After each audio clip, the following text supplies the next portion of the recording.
কুয়াশার চাদরে ঢাকা পথঘাট, পঞ্চগড়, চুয়াডাঙ্গা, ঝিনাইদহ সহ কয়েকটি জেলায় সকালের দিকে কুয়াশা ঝরে গুঁড়ি গুঁড়ি বৃষ্টির মতো।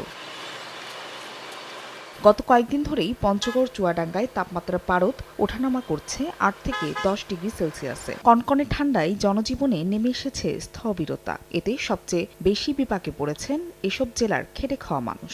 হিম বাতাস উপেক্ষা করেই কাজে যেতে হচ্ছে তাদের। কেউ কেউ রাস্তার পাশে খড়কুটো জ্বালিয়ে নিচ্ছেন উষ্ণতা। হাতে বাতাস থাকে, পায়ে বাতাস থাকে, কাজ করা যায় না। কুয়াশা জন্য কিছুই দেখা যাচ্ছে না, দেখেন সামনে কিছুই দেখা যাচ্ছে না। আবহাওয়া অফিস বলছে চলতি মাসেই বয়ে যেতে পারে ৩টি শৈত্যপ্রবাহ। ৭ এবং ৮ তারিখের দিকে সিলেট এবং ময়মনসিংহ বিভাগের ২-১ জায়গায় ইলশে গুঁড়ি বা হালকা বৃষ্টি হতে পারে।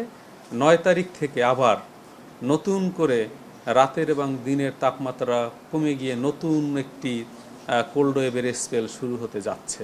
শীতের সঙ্গে পাল্লা দিয়ে বাড়ছে ডায়রিয়া, নিউমোনিয়া সহ ঠান্ডাজনিত রোগ। আক্রান্তদের মধ্যে শিশু ও বয়স্কই বেশি। শয্যার তুলনায় অতিরিক্ত রোগী ভর্তি থাকায় মেঝেতেও চলে চিকিৎসা। এতে সেবার চেয়ে দুর্ভোগ বেশি বলে অভিযোগ রোগীদের। শ্বাসকষ্ট, খিঁচুনি উঠে যাইতেছে অতিরিক্ত জ্বরের কারণে।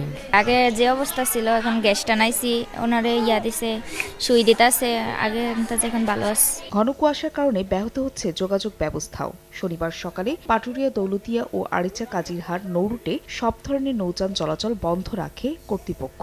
এই সময় মাঝনদীতে আটকা পড়ে ৫টি যাত্রীবাহী ফেরি। ৮-১০ ঘন্টা যাবৎ ফেরিঘাটে আটকা আছি, সময় মতো বাসায় পৌঁছাইতে পারছি না। কুয়াশা কেটে যাওয়ায় ৮ ঘন্টা পর স্বাভাবিক হয় ফেরি চলাচল। ফাহরিয়া ফারজানা, সময় সংবাদ।